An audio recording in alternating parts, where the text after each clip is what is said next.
Hello again, this is me AZC2, and today I'm going to talk about the recent stabbing spree by a mentally deranged man at a busy shopping centre in Sydney.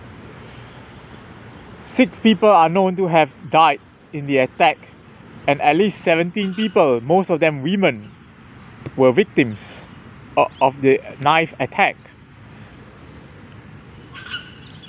The attacker was subsequently shot dead by a female police officer in what has been described as a heroic act by Prime Ministers of Australia Anthony Albanese, Rishi Sunak of the United Kingdom, and Christopher Luxon of New Zealand.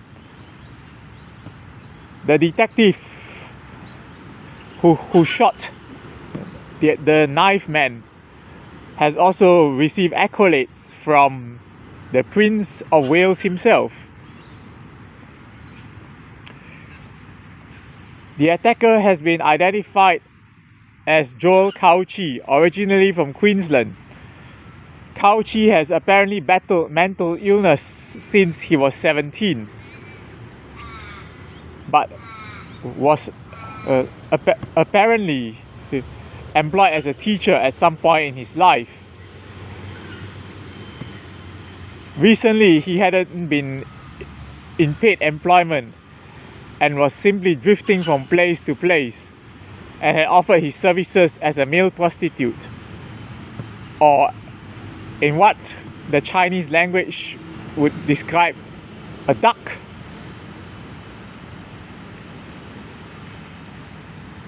Cauci's last post was about finding people to travel the interior of New South Wales, and he posted that from Bondi Beach, where he was last seen alive. Cauci's last meal was red curry chicken from a Vietnamese restaurant near the shopping centre. He had earlier forgotten his wallet and come back to pay for his meal, and spent 15 minutes chowing it down before he went on the stabbing spree in the shopping centre. Among those killed was the mother of a 9-month-old baby who remains in a critical condition in hospital. Another fatality involved a Pakistani security guard who had come to the country as a refugee.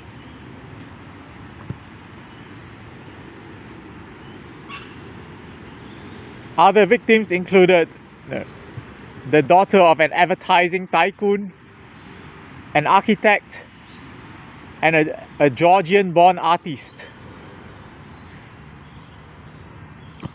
A 6th victim, a Chinese student who was speaking to her fiancé on the phone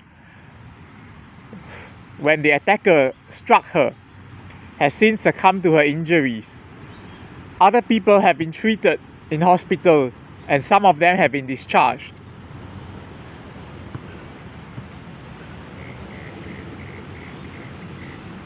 Considering that Cauci's victims were mostly women, it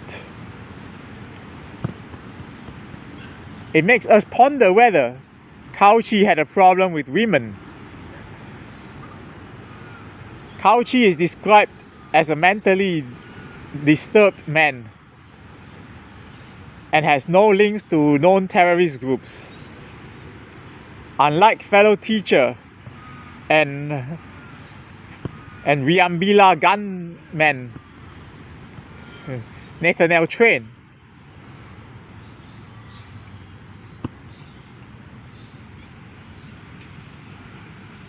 authorities say Cauci targeted people who were defenseless, which probably accounts for the disproportionate number of women among his victims.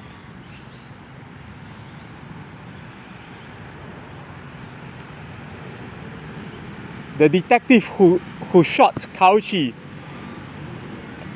looks to have brought some credibility back to an embattled police force, still reeling from the corrupt legacy of Roger Rogerson and the death of 95-year-old grandmother with dementia, Claire Nowland, who was tasered by Senior Constable Christian White.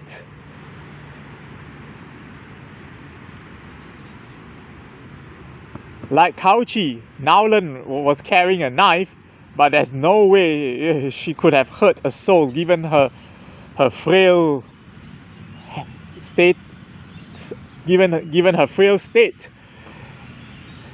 and having to use a walker to get around.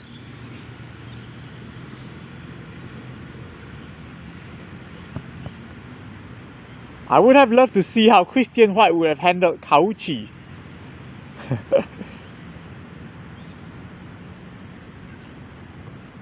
Also, the murder of TV presenter Jesse Bate and his boyfriend by a serving police officer who once dated Bate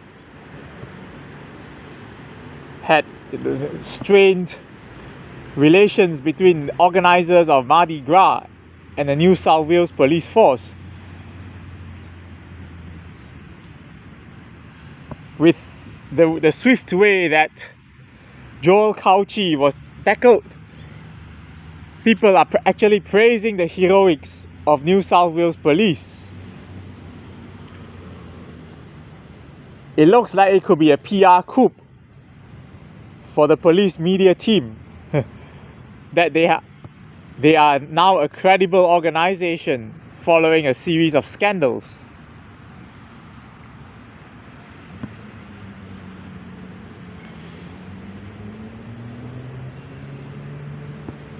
May the 6 victims rest in peace. They have gone over to a better place. They are no longer in pain. Nobody can hurt them or abuse them no more.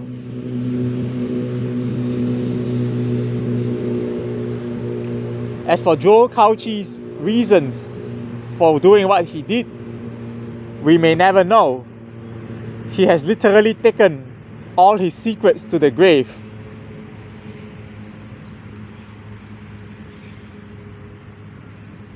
The mental health system has failed him yet again, like they failed Joyce Clark in WA. Unlike Cauci, Joyce Clark never hurt anyone.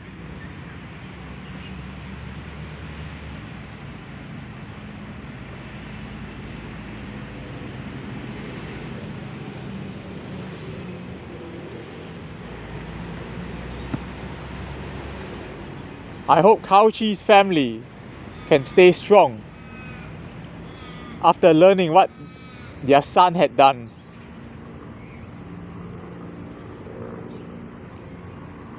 The hardest part about life sometimes is when you are the parents of a perpetrator of a crime who has been taken out by the police or sentenced to capital punishment.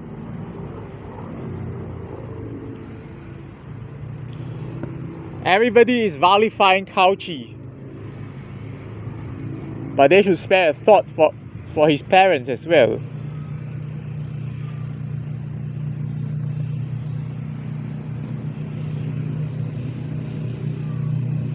They lost a family member too, like the families of the 6 victims. And I hope that the body count stays at 6.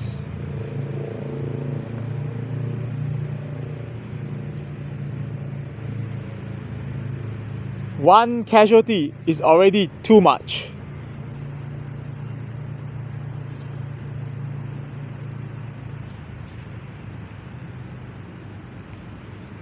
Okay. Let our thoughts and prayers be with the victims of Joel Cauci's rampage.